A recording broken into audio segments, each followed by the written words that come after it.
2025년도를 저희는 비교적 일찍 준비하기 시작한 것 같습니다. 여름이 지나가면서 어떻게 하면 좋을까? 그래서 기획위원들과 임원들이 모여서 우리가 여러 교회의 정책과 방향이 있지만 세 가지에 우리가 좀 중심을 가져보자.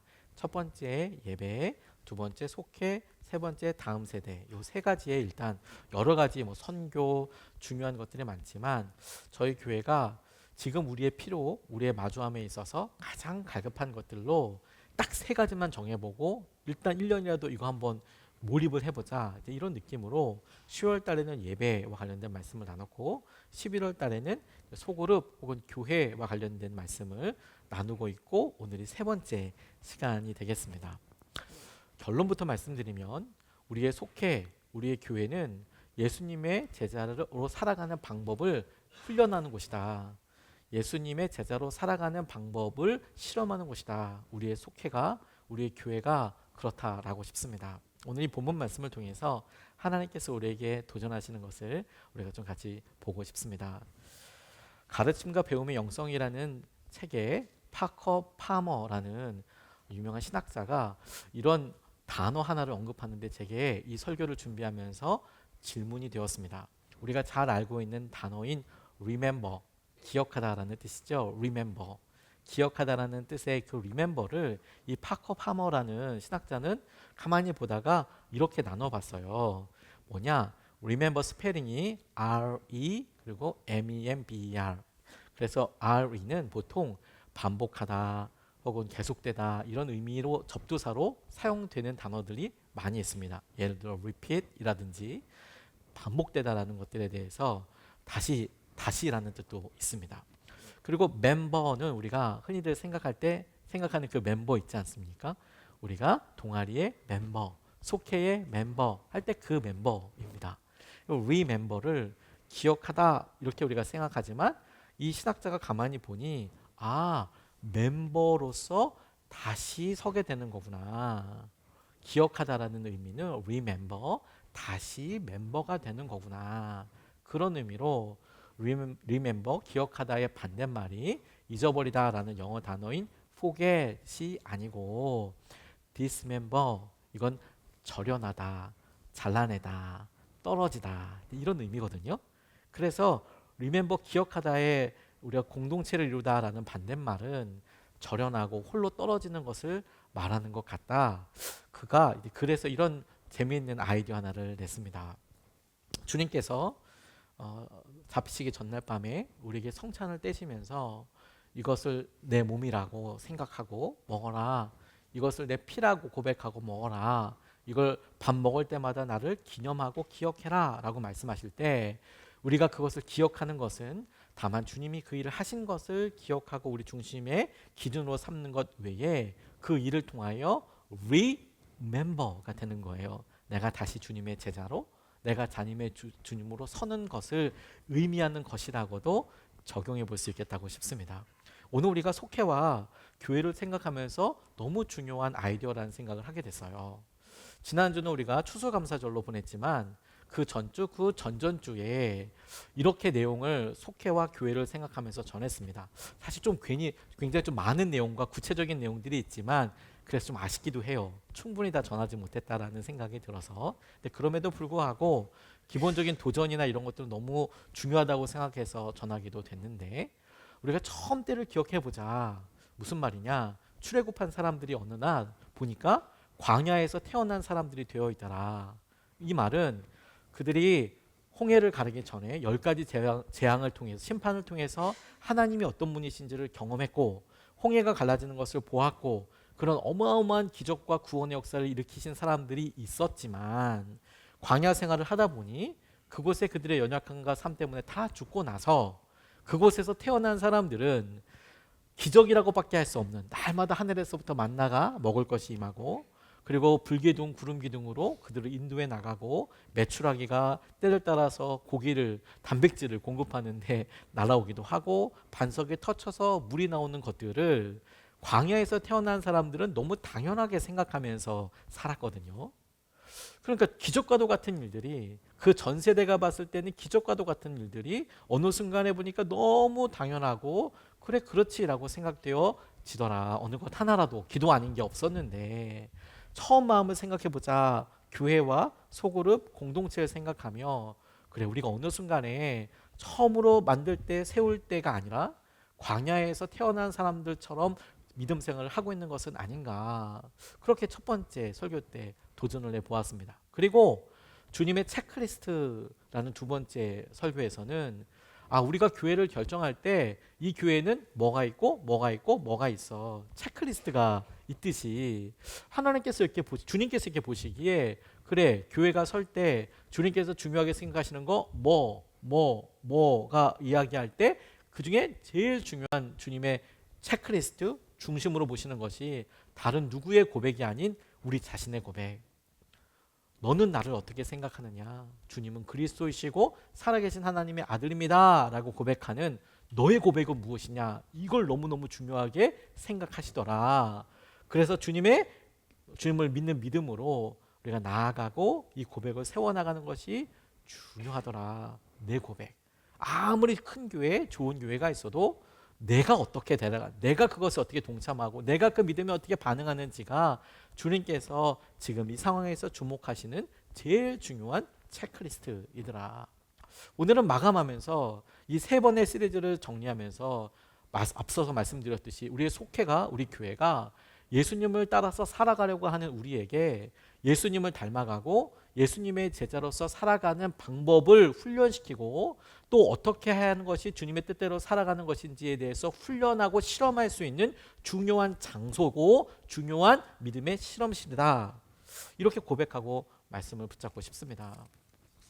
오늘 이 본문 말씀에서 첫 번째로 주목하고 싶은 것은 주님께서 소수의 사람들을 부르셨다라는 것에서 우리가 질문해 보고 싶은 것이 있어요. 오늘 본문 13절 14절 말씀이 이렇게 이야기하고 있습니다. 예수께서 산에 올라가셔서 원하시는 사람을 부르시니 그들이 예수께로 나아왔다.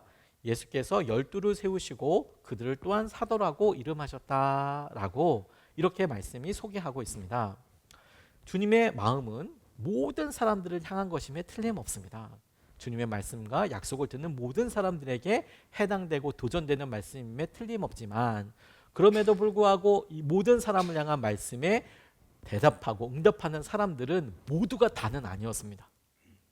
모두가 다 반응하긴 한 거죠. 모두가 반응할 때 나는 아무것도 안 하는 거라고 결정한 거라고 본다면 모든 사람들이 다 반응한 것이긴 합니다. 하지만 그 말씀을 듣고 소수의 사람들이 반응하고 이끌어 가고 있죠. 그래서 주님께서 성경 말씀에 사람들과의 관계와 사역을 가만히 지켜보면 처음에는 무리들에게 설교하셨어요. 누구든지 와서 들어라. 누구든지 와서 들어서 하나님께서 주시는 천국 복음의 말씀을 듣고 회개하라. 찾아와라. 따라와라. 이렇게 말씀하셨다면 점점 그분의 사역의 후기로 가면서 더 주위에 있는 사람들, 가까이 있는 사람들에게 주님께서 하셨던 말씀을 풀어서 설명하시고 소위 우리가 제자훈련이라고 이야기할 만큼의 하나님의 말씀의 진위 뜻을 진짜 뜻을 설명해 주시기도 했습니다. 그럴 때 보면 언뜻 무리 전체가 다 제자는 아니었고 그 중에 조금 더 작은 사람들의 제자의 무리가 있었구나. 그리고 가만히 보니 그보다 더 작은 제자의 무리가 있었구나. 더 가까운 사람도 있었구나. 그리고 가만히 보니 더 작은 무리인 12명도 있었구나. 그리고 더 작게 보면 세 사람처럼 어디 중요한 변화산이나 이런 데 가실 때 함께 했던 사람들도 있었구나. 주님이 스스로 차별하신 것은 아니지만 주님과의 관계를 생각해 보면 모두가 다 열려있는 복음에 다 같이 친밀하고 다 같이 그런 게 아니라 주님을 사랑하는 것만큼 주님 앞에 반응하는 것만큼 더 친밀하고 목적에 따라서 관계에 따라서 가까운 사람들이 있었다라는 점을 발견하게 되는 것이죠. 그리고 여러분 이것이 우리에게도 똑같이 적용되고 주님께서 보게 하시는 부분이라고 싶어요. 무슨 말이냐면 여러분 주님께서 원하셔서 그들을 부르셨다 이렇게 이야기하고 있지 않습니까? 이 말씀에 반응하는 사람은 전부 다는 아닐 거예요. 주님께서 원하셔서 누구 우리가 우리의 교회를 우리의 속회를 이렇게 만들어 나갈 때 주님께서 우리에게 주시는 거룩한 부담감 주님이 우리를 원하시고 교회가 우리를 원하고 우리 주위에 있는 사람들이 우리의 필요를 원하고 하는 여러 일들과 필요들 가운데 우리가 있습니다. 근데 우리는 그것을 그냥 다만 눈치와 상황에서만이 아니라 주님께서 우리를 더 믿으시기에, 우리를 더 친밀하다고 생각하시기에 우리에게 이런 수고와 마음을 보여주시는 거구나. 주님께서 소수의 사람들을 부르셨다, 소수의 사람들을 선택하셨다라는 것은 그와 같은 의미가 있다고 싶어요. 물론 사도라는 말은 제자들 중에서도 주님께서 하신 귀한 말씀과 은혜에 특정된 12명을 말하기도 하지만, 근데 이후에 이 사도들의 제자들, 제자들의 제자들, 그 제자들의 그 제자를 보면 주님께서 이것을 단순하게 12명의 사도에게만 주신 것이 아니고, 주님께서 당신을 사랑하는 모든 사람들을 쓰시고 원하실 때 가지고 계셨던 중요한 반응이라는, 과정이라는 것을 살펴볼 수 있어요. 여러분들은 주님을 사랑하셔서 무리가 아니라 조금 더 한 걸음 나와 있는 그 주님의 사람들이 맞습니까? 그렇게 본다면 이 본문 말씀이 두 번째로 우리에게 이야기하는 것은 더 명확하다고 싶어요. 우리를 부르실 때 주님께서 목적을 가지고 계셨어요. 주님께서 원함을 가지고 계셨어요. 우리의 목적과 우리의 원함이 아니라 주님께서 가지고 계신 목적이 있었고, 그 목적을 이렇게 설명하고 계세요. 함께 있으려고, 그리고 나가서 말씀을 전하려고, 그리고 귀신을 쫓아내는 권능을 가지게 하려고. 오늘 본문은 14절 15절 말씀이 이렇게 증거합니다. 예수께서 12를 세우시고 그들을 또한 사도라고 이름하셨다. 이것은 예수께서 그들을 자기와 함께 있게 하시고 또 그들을 내보내어서 말씀을 전파하게 하시며 귀신을 쫓아내는 권능을 가지게 하시려는 것이었다. 이렇게 이야기하고 있습니다. 주님께서 분명한 목적을 가지고 계실 때 그 목적에 대해서 설명하고 계시는 거예요. 많은 학자들은 예수님과 함께 했던 이 제자들의 모임을 교회의 원형이라고 그렇게 이야기합니다. 그 전에 신약에서도, 혹은 이스라엘 사람들이 바벨론 포로로 잡혀갔을 때 생겼던 문화인 회당을 통해서도 볼 수 있지만, 교회의 아주 본질적인 모습은 주님께서 베드로의 고백을 통해서 말씀하셨던 것처럼 예수님과 함께 하셨던 제자들 모임 자체가 교회는 이래야 돼, 교회의 모습은 이래야 돼 라고 생각하게 하는 중요한 원형, 프로토타입이라고 그렇게 이야기를 해요. 주님께서 제자들을 따로 부르셨고 그 사람을 사도라고도 부르셨지만 그들의 다른 이름은 제자이기도 합니다. 다시 한번, 왜 부르셨다고요? 주님과 함께 있으려고. 그게 주님의 목적이었어요. 사역과 일이 아니라 주님께서 먼저 그들 함께 있으려고 그를 부르셨고, 그리고 그들을 내보내셔서 말씀을 전파하게 하시려고, 그리고 귀신을 쫓아내는 권능을 가지게 하시려고 하셨다라고 본문에서 거듭거듭 강조하며 이렇게 이야기하고 있습니다. 여러분, 주님이 우리와 함께하면서 우리는 그분의 소리를 듣고 그분에게 배웁니다. 그리고 이것은 주님이 가장 원하시는 일이기도 합니다. 예수님의 또 다른 이름인 임마누엘을 봐도 God with us, 하나님이 우리와 함께 하신다. 이것은 성경에 나타나 있는 하나님의 놀라운 은혜와 개입하심을 정확하게 표현하는 일관적인 방향이라고 싶어요. 하나님이 우리와 함께 하시고 우리의 삶에 당신의 놀라운 영향력과 선하신 능력을 드러내십니다. 이것은 주님께서 십자가에서 죽으신 후에 성령님께서 우리에게 오시고 함께 하시는 것도 동일한 의미와 목적으로 해석할 수 있습니다. 몇몇 사람들에게 육체적인 모습을 입었기 때문에 만날 수 있는 사람, 사용하실 수 있는 시간, 공간적인 제약을 넘어서서 주님이 돌아가시고 그리고 승천하신 이후에 약속하신 성령이 우리 가운데 오는 것을 통하여 장소도 시간도 구애받지 않고 주님은 우리와 함께하고 계세요. 이걸 연습하시려고 주님께서 부르셨다고요. 그러니 여러분, 오늘 우리가 이 교회를 생각하고 그리고 우리가 속해 소그룹 공동체를 생각할 때 주님께서 이것을 모이게 하고 이끌어가게 하실 때의 그 목적이 무엇이라고 적용할 수 있을까요? 주님이 우리와 함께 하신다는 것을 우리로 훈련시키고 연습하기 위해서, 도전하시기 위해서 우리에게 교회를 허락하여 주셨고 우리에게 속회를 허락하여 주셨다는 거예요. 주님과 함께 하기 위해서. 보이는 하나님이면 우리가 조금 더 믿을 수 있을 거라고 생각하지만 아니요. 보이는 하나님이면 바로 우상 만듭니다. 근데 보이지 않는 하나님, 그 하나님을 우리가 믿고 따를 때 우리 주위에 있는 사람들과 연약함이 우리를 때로는 도전하게도 하고 때로는 우리가 반면교사로 삼기도 하고 때로는 우리가 그 말씀과 마음에 반응하면서 하나님께서 하시는 것을 누리게 되는 통로가 되는 거예요. 그게 교회와 속회를 통하여 하나님께서 우리를 도전하시고 이끌어 가시는 거예요. 그리고 여러분, 우리를 훈련하신 후에 나가서 다른 사람들에게 주님께게 들었던 일들을 또한 보았던 일들을 나누길 원하십니다. 주님은 우리가 교회에서만 생활하시는 것을 원찮아요. 원치 않으십니다. 주님은 언제나 우리와 함께 하시는 것은 진리입니다. 그리고 함께 하기를 원하시는 것도 진리입니다. 하지만 주님께서 우리가 교회에서만 함께 하시는 것에 대해서는 아니라고 말씀하실 거예요.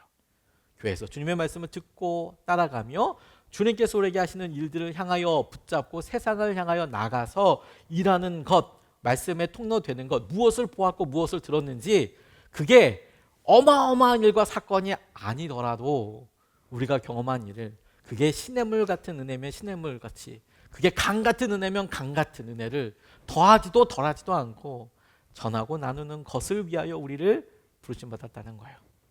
그 말은 여러분, 우리는 그래 이쯤 돼서 하면 영향력 있고 확 들어가고 어떻게 되지라고 생각하지만 그게 아니고, 주님은 당신과 함께 하시고 주님과 어떤 일을 하셨던 사람들 그 일을 가지고 나누기를 원하시는 거죠. 나가서 여러분 우리가 전할 게 없어라고 이야기하는 것은 조심스럽게 우리 스스로에게 이렇게 질문할 수 있는 거리도 되는 거예요. 내가 주님께로부터 들은 말씀이 근래는 없었구나. 주님께서 내게 붙잡게 하신 것이 근래는 없었구나 라고도 조심스럽게 생각해 볼 수 있는 것이지요. 그리고 주님께서는 우리를 이 세상에 보이는 것을 넘어서는 영적인 세계가 있다, 그리고 그것과 긴밀하게 연결되어 있다는 것을 알 뿐만 아니라 승리하는 삶을 살라고, 다시 말해서 세상에 모여서 너의 필요와 긴급함과 분주함을 따라서 살아가는 것으로 삶을 마감하지 말고 보이지 않는 세계가 있으며 그 세계의 영향력과 우리의 세상에 긴밀하게 영향되어 있고 너는 주님의 말씀과 복음대로 승리하는 사람으로 살 것을, 그리고 사람들에게 그와 같은 것을 나누고 전하도록 살 것을 훈련시키고 도전하는 것이에요. 속회와 교회는 이 세상에 보이는 물질로만 살아가는 것이 아니다라는 것을 훈련해내는 것입니다.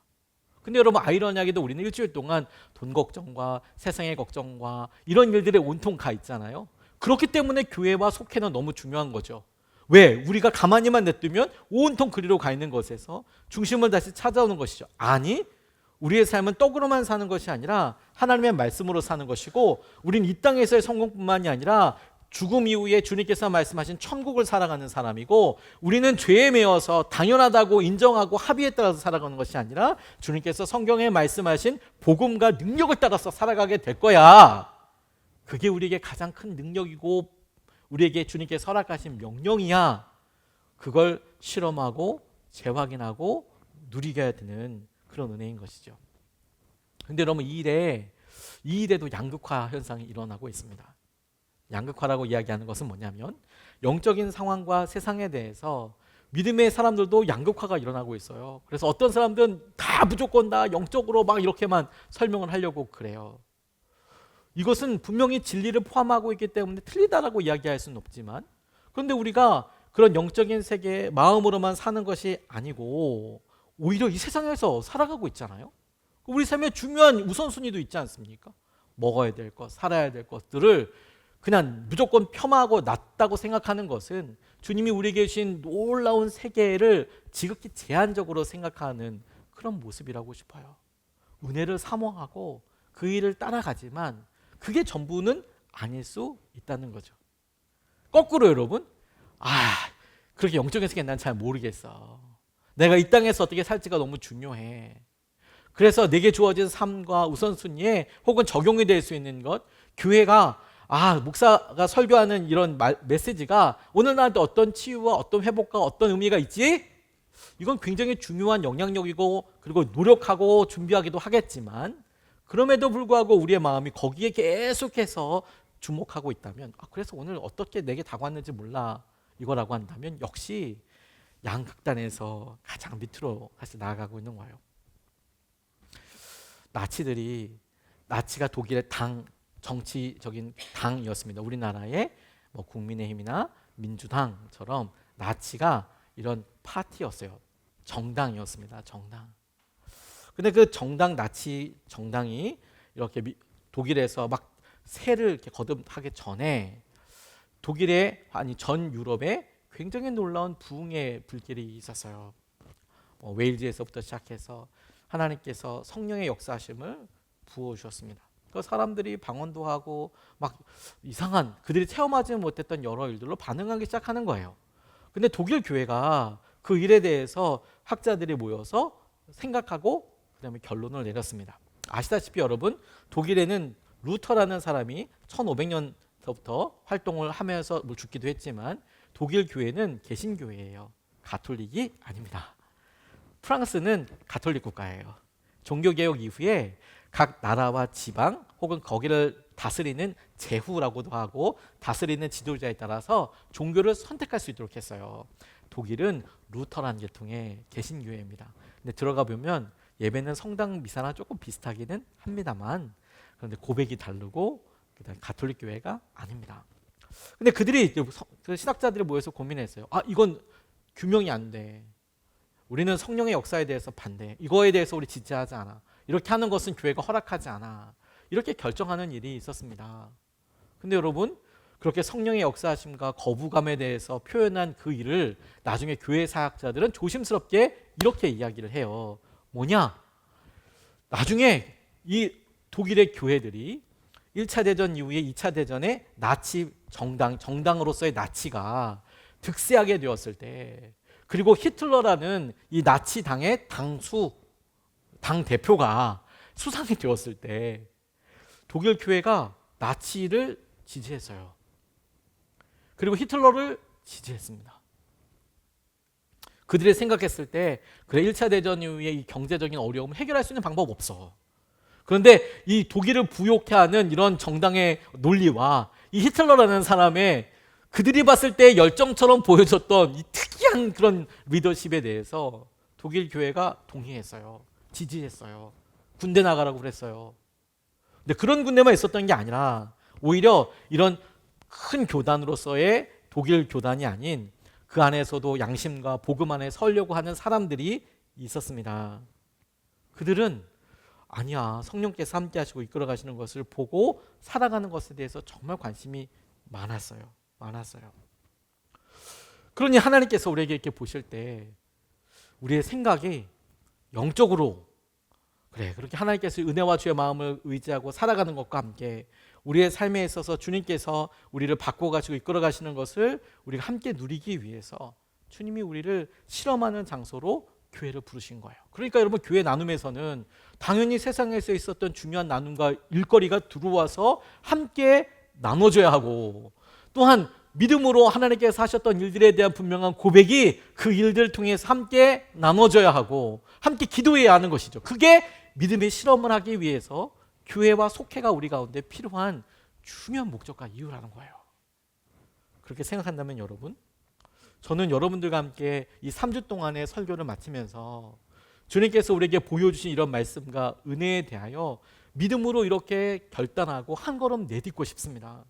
주님께서 우리에게 그래 이렇게 하나님께서 원하시지 그리고 그 원하시는 말씀을 우리에게 보여주실 때 마치 우리가 무리해서 주님 앞에 조금 더 나가는 제자가 되듯이 조금 더 가깝게 친밀하게 나가듯이 내가 조금 더 함께 있기 위해서 시간을 투자하고 뭔가를 포기하듯이 기회비용을 발생시키면서 나아가듯이 오늘 우리 교회가 2025년도를 보면서 그래 우리가 속회를 생각하고 교회를 생각할 때 여러 유익도 있고 여러 방법도 있지만 그 중에서도 우리의 모임인 속회와 교회를 예수님의 제자로 사는 방법으로서 우리가 믿음으로 붙잡고 나가자. 예수님을 의지하고 예수님을 닮아가고 예수님의 제자로 살아가는 아니 우리가 처음에 교회를 만들고 세울 때부터 우리 예수님의 사람들이 되자. 예수님의 사람들이 되자. 예수님 주위로 모이자 라고 간절히 원하고 기도했던 것처럼 가만히 8년을 생각하고 보니까 그래 예수님 주위의 사람들은 많은데 그 예수님 주위의 사람들이 와서 해야 될 일은 예수님 앞으로 한 걸음 더 내딛는 거더라. 한 걸음만 더 내딛는 거더라. 그걸 제자라고 부를 수도 있고 그런 일을 사도라고 부르든 뭐라고 부르든 우리는 예수님의 사람들이 되어야 되겠구나. 그걸 실험하고 그것을 훈련하고 그것을 이루어 나가는 것으로 우리 예수님의 사람들의 교회와 우리의 속회가 기능하기를 우리가 믿음으로 쓰고 붙잡아야 되는 거구나. 마태복음 18장 20절 말씀이 이렇게 이야기하고 있습니다. 두세 사람이 내 이름으로 모여있는 자리 거기에 내가 그들 가운데에 있다. 예수님의 제자로 사는 방법. 두세 사람이 주님의 이름으로 모인 곳에 주님이 있겠다고 말씀하셨지 않습니까? 주님께서 베드로에게 너는 나를 누구라고 하느냐? 주님은 그리스도시고 살아계신 하나님의 아들이십니다 라는 고백에 바 요나 시몬아, 야 너한테 그걸 알려준 건 다른 누구도 아니고 하늘에 계신 내 아버지께서 그거 알게 해주신 거야.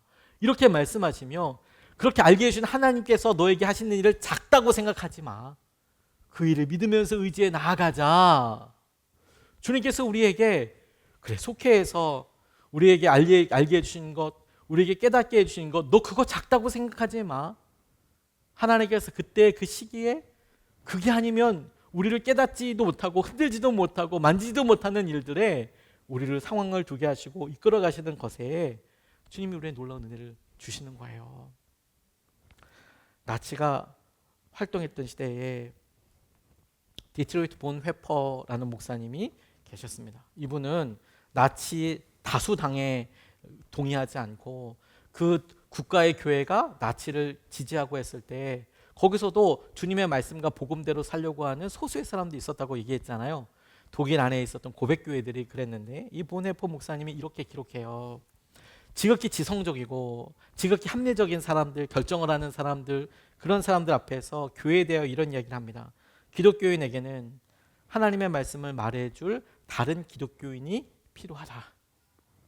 한 사람의 마음에 있는 그리스도는 형제 그리스도인의 말 가운데 있는 그리스도보다 약하다. 무슨 말이냐? 우리는 늘 약하다는 거예요. 그런데 가만 보니까 우리 주위에 있는 사람들의 믿음이 더 강하더라는 거예요. 그래서 그 자신의 마음은 불확실하지만 형제의 것은 확실하다. 주위에 있는 사람들이 말하는 그것을 통해 내가 힘을 얻고 누리고 일어서게 되더라는 것이죠. 그게 속회와 그게 교회에서 일어나는 일이에요. 계속해서 보네포는 이런 이야기를 합니다. 홀로 있을 수 없는 사람은 공동체를 조심해야 한다. 왜냐하면 내가 혼자 있을 수 없으니까 계속 어떤 다른 사람을 의지하려고 하는 것, 그건 조심해야 된다. 그런데 공동체 안에 있지 않는 사람은 혼자 있는 것을 주의해야 한다. 혼자서 살 수 없으니까. 그러므로 우리는 홀로 그러면서도 함께 그러면서도 따로 있을 줄 알아야 한다. 교회 안에서 이렇게 나가야 한다. 그러면서 이런 예 하나를 들었어요. 보네퍼가 5세기 사막 교부 요한 카시안이 세상에서 벗어나 50년 동안 살았던 사막의 은둔자로 살았던 히오로라는 한 남자의 이야기를 하는 것을 인용합니다.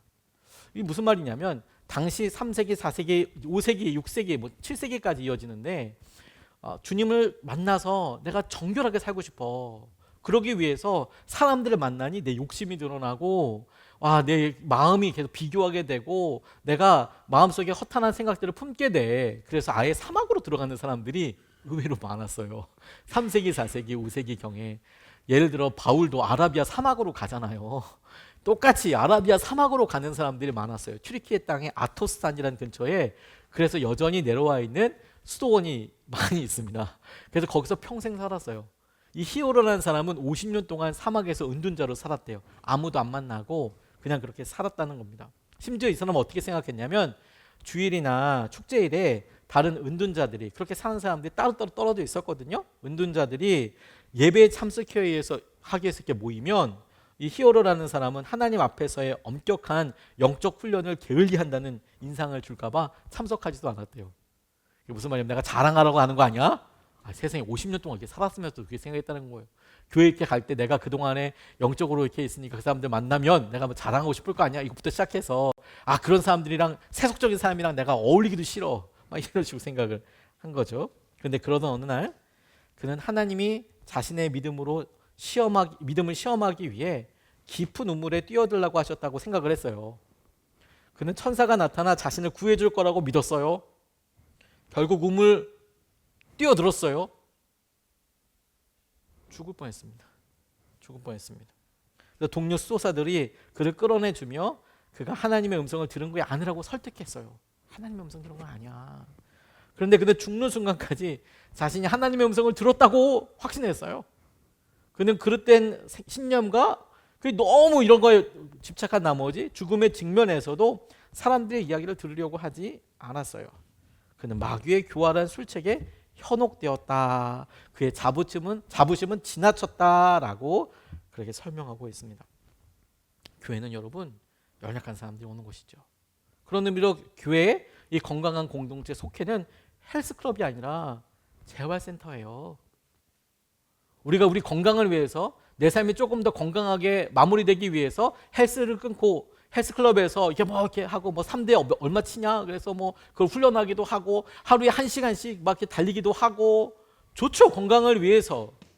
근데 교회가 딱 똑같이 그래 내 삶에 필요한 거 플러스 원 그게 뭔가, 그리고 그것을 기념하고 생각할 수 있는 영향력이나 사람들 만나면 뭐가 있는가? 그런 헬스클럽이 아니고 재활센터예요. 여전히 제가 아프고 힘든 것을 고치기 위하여 아프지만 나와서 드러내고 훈련하는 곳이죠. 제가 교통사고가 나서 20일 정도 입원한 적이 있었습니다. 크게 다친 건 아니었지만 깁스를 오래 하고 있었어요. 기부스를 오래 하고 있었어요. 그랬더니 발이 이렇게 발목을 발등이 이렇게 많이 깨졌는데, 이렇게 이제 깁스를 오랫동안 한 20일 정도 하고 있으니까 이게 재활훈련을 해야 되지 않습니까? 그래서 오라고 해서 갔어요. 근데 제가 원래 좀 뻣뻣하고 이 유연성이 없거든요. 근데 이제 간호사 선생님이나 물리치료사 선생님이 이렇게 하면서 저보고 이렇게 무슨 나무 그런 기구 같은 거에 올라가 보라고 이렇게 하더라고요. 근데 이 기구가 괘씸하게도 이게 점점 안으로 꺾여요. 엄청 괘씸해요. 그게 아프거든요. 근데 이게 그냥 아픈 게 아주 은근하게 이게 아픈 거 있잖아요. 땀이 막 이게 특별히 저한테 뭘 한 게 아닌데 요 각도만 이렇게 발이 이렇게 딱 서면 이렇게 요거 이렇게 꺾어지는 건데, 근데 땀이 막 나고 저도 모르게 신음소리가 나는 거예요. 무릎이 꾹 펴져서 계속 이제.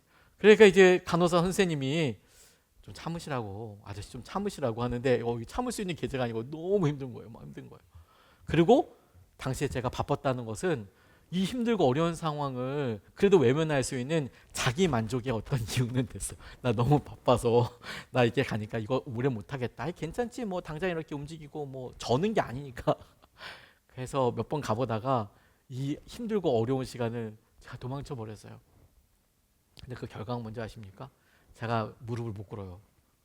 무릎을 못 꿇는 이유가 무릎 때문이 아니고 이 발등이 이렇게 무릎을 꿇게 펴져야 되지 않습니까? 여기 이렇게밖에 안 돼요.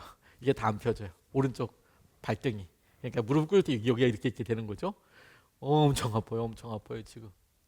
지금이라도 한번 해볼까 이렇게 해봤는데 이제는 시간이 오래돼가지고 잘 되지도 않아요. 재활치료는 여러분 아프죠. 우리의 믿음 속에. 그게 내게 연약함을 알아요. 은근하고 불편하고 힘들고 시간이 오래 걸려요. 재활치료는 그래 한번 도수치료 받으면, 여러분 디스크 걸리신 분들 도수치료 한번 받으면 낫습니까 다? 조금 나아진데 싶지만 집에 이렇게 갈 때 쌀가마니 한번 들고 나면 다시 시작해야 되잖아요. 힘들잖아요. 비 오는 날 쉽지 않잖아요. 어렵잖아요. 사실 우리 믿음이 그래요. 믿음이 언제나 그래요. 어려워요. 낙담이 돼요. 근데 교회는 다시 한번 말하지만 분위기 좋고 해가지고 헬스클럽이 아니고 재활센터예요. 왜 우리가 자녀에 대해서 이렇게 심하게 화를 내는지, 왜 부부 사이에 말이 잘 안 되는지, 감정 교류가 잘 안 되는지, 왜 부모님에 대해서 어떤 특정한 사정에 대해서 나는 이렇게 형편없이 낮은 자존감을 갖게 되는지, 우리의 영혼에 우리의 삶에 연약함과 힘든 부분들이 여럿 있단 말입니다. 장애가 있단 말입니다. 죄의 결과들이. 근데 그것은 한번 나 이래요 라고 고쳐지는 게 아니라 우리가 재활판에 올라가서 안 되는 근육과 안 되는 관절을 꺾어가며 혹은 압력을 눌러가며 힘들고 어렵지만 그걸 해야 조금 더 나아지는 거죠. 안 하면 여전히 무릎을 못 꿇는 거죠. 우리는 속회를 예수님의 제자로 사는 방법을 실험하는 믿음의 실험실로 만들어 보았으면 좋겠어요. 우리는 이 교회를 우리 교회의 이름처럼 예수님의 사람들이 예수님을 만나고 예수님께서 하실 은혜와 마음을 누리는 실험실로 해보았으면 좋겠어요. 그게 25년도에 우리가 맞이하면서 그래 여러 다른 중요한 교회 사역들이 있지만 적어도 1년은 적어도 주님께서 허락하신 이때에 가장 본질적인 거 3개 딱 붙잡고 우리가 나간다고 할 때에 적어도 속회와 교회에서 우리가 반드시 해야 될 것으로 예배는 꼭 있어야 됩니다. 여러분, 속회 때. 그게 어떤 형태든 예배는 꼭 있어야 합니다. 다시 한번, 우리 헬스클럽이 아니에요. 우리는 재활클럽입니다. 재활센터입니다. 두 번째, 전도를 위한 실천은 반드시 있어야겠습니다. 하다못해 남마다 남은 적용이 내가 카카오톡으로 뭐 이모티콘 보내줘요 정도가 될지라도 전도를 위한, 주님께서 얘기하셨잖아요. 나가서 주님께서 하신 일을 전하도록 하기 위해서 부르셨다면서요. 그러니까 전도를 위한 실천은 반드시 있어야겠어요. 뿐만 아니라 구체적인 기도, 이게 영적인 세상에서 우리가 살아갈 일에 구체적인 기도와 섬김이 있어야겠어요. 요거 세 가지는 우리가 속회 때, 교회 때 예수님의 사람, 예수님의 제자, 예수님을 향하여서 한 걸음 더 내딛기 위한 몸부림으로 나아갈 수 있으면 좋겠습니다. 제가 예전에 한 속장님의 간증을 듣고 큰 은혜를 받았던 적이 있어요. 속회 예배를 참석했는데 제가 있는 자리에서 속장님이 간증을 하셨어요. 근데 제가 너무 은혜를 받아서 예배 끝나자마자 그 속장님한테 그 간증문 나 좀 주면 안 되냐고, 나 나중에 설교할 때 그것 좀 쓰면 안 되냐고 그렇게 물어봤고 허락을 득해서 가졌어요. 근데 제가 이 말씀을 준비하고, 아니 CD를 준비하면서 그 간증이 너무 생각났습니다. 제가 좀 여러분들에게 소개하고 싶어요. 본인한테 허락을 득한 거예요. 네. 이분이 9월에 교회 와서 12월에 양육 수료하고 이듬해에 본인이 바라는 교회 생활이 시작되었답니다. 그게 뭔지 아십니까? 아내는 봉사하는 곳에 이렇게 섬기고 있고 딸은 유아부를 다니기 시작하면서 자신은 본당에서 예배만 딱 드리고 말씀으로 힘을 얻고 그냥 그것으로 만족하며 편안한 교회 생활을 하였습니다. 정말 만족스러웠습니다. 이렇게 시작이 돼요. 정말 만족스러웠습니다. 아무것도 안 하고 딱 오자마자 애는 보내고, 아내는 뭐 바쁜데 오케이 가서 열심히 하고, 나는 예배드리고, 그리고 딱 이제 끝나자마자 얼른 차 뺀다고 해가지고 이제 기다리고 있고, 얼마나 좋아요. 얼마나 너무 만족하는 삶이 이제 시작된 거죠. 근데 이제 본인 이름을 대면서, 그러나 땡땡땡 본인 이름을 대면서 이대로 좋은가?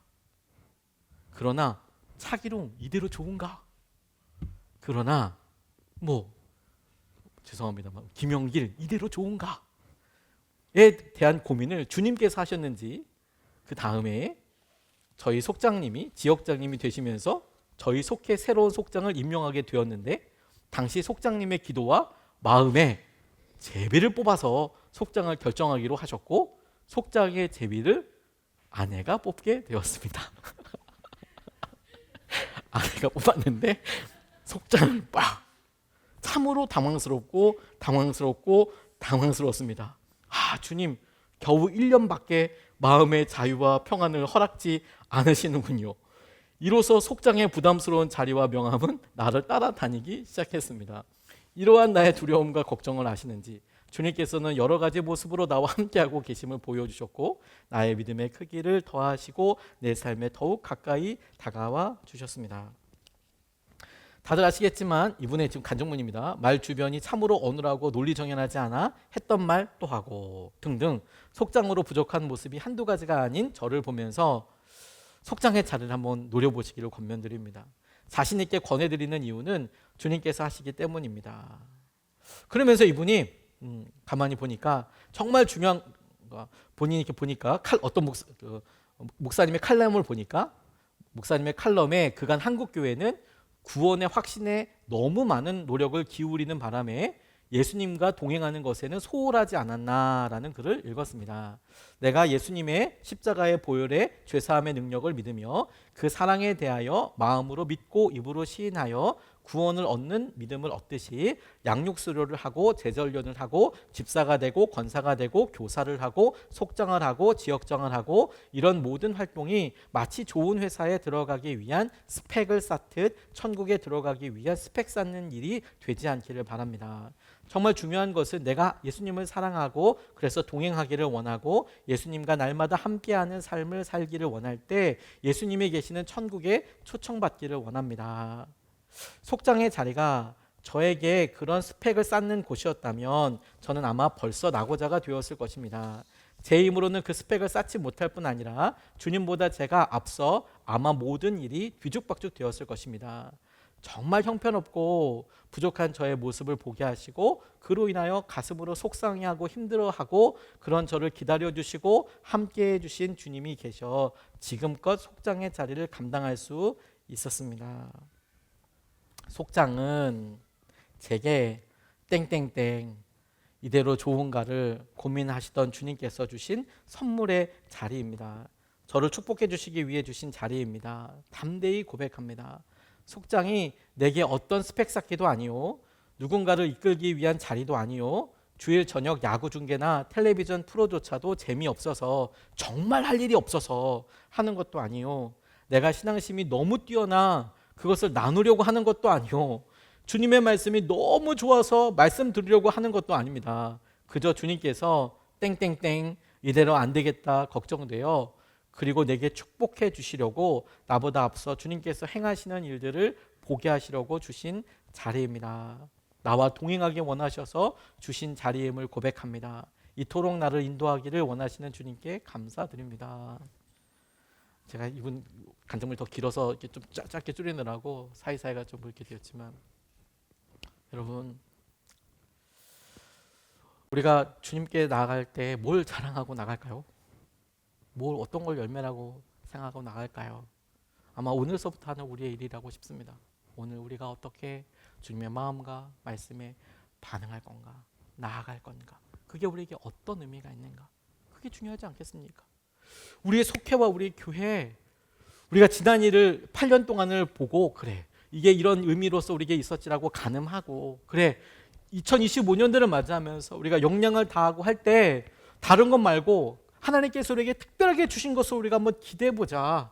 그래 우리에게 이게 본질적이면, 그래 교회를 다시 세우려고 할 때 일부러 하려고 해도 힘들 텐데 주님이 허락하여 주신 것이라고 한다면 이때야말로 제일 중요한 거를 딱 붙잡고 나가보자. 그래 우리 속해 모이면서 우리가 필요한 것도 있고 치유도 있고 회복도 있고 그런 것을 외면하자는 게 아니라 얼마든지 하지만 우리의 중심에 주님께서 예수님께서 제자들과 함께 하셨던 것처럼 그분의 말씀을 듣고 예배하고 주님께 주셨던 전도의 통로가 되고 기도하고 섬기며 영적인 세계에 대해 우리가 깨어있는 자로서 서는 것을 통해 주님이 우리를 만지시고 붙잡아 주시는 것을 우리 삶의 중요한 재활로, 죄로 인하여 쓸 수 없게 된 우리의 성정과 마음에 대하여 주님이 새롭게 하시는 통로로 우리가 같이 삼아보고 나아갈 수 있으면 좋겠습니다. 당회와 구역회를 위해서 기도합니다. 여러분, 당회와 구역회를 위해서 기도합니다. 여러 사역과 섬김이 참 많이 필요합니다. 근데 제가 여러분 이미 경험해봐서 잘 알지만 참 부탁을 잘 못해요. 뭘 하라고도 잘 못하고, 그런 의미로 그런 부분은 사실 담임 목사로서의 좋은 면이까? 라고도 생각하지만 저는 주님께서 주신 마음과 마음으로 여러분들에게 좀 나누고 싶어요. 땡땡땡 이대로 괜찮을까? 여러분들 이름을 한번 넣어서 속을 한번 고백해 보십시오. 땡땡땡 여러분들 나 이대로 괜찮나? 이거 괜찮나? 혹시 주님께서 그 말에 조금이라도 한 걸음 나아가 봐 라는 말씀이 드린다면 주님께서 기도하시고 원하셔서 여러분들을 부르시는 거예요. 부르셔서 주님 앞으로 나아오게 하신 통로입니다. 믿음으로 반응해 보십시오. 우리 찬양하고 기도하겠습니다. 주님께서 살아가는 동안에, 이 세상 살아가는 동안에 우리 힘 의지할 수 없고 기도하고 낙심하지 말라고 주님 우리에게 소망이 되어주십니다. 우리가 찬양하고 오늘 말씀 붙잡고 같이 기도하겠습니다. 오늘 여러분 이렇게 좀 나눠보면 좋겠습니다. 첫 번째, 가을 멋진 하루, 이제 겨울인 것 같은데요. 소풍을 한번 상상해 보시고 100명이 함께하는 것과 10명이 함께하는 것에 예견되는 차이는 어떤 것이 있습니까? 뭐 심각하게 나누지 마시고 이거 싸울 일 아닙니다.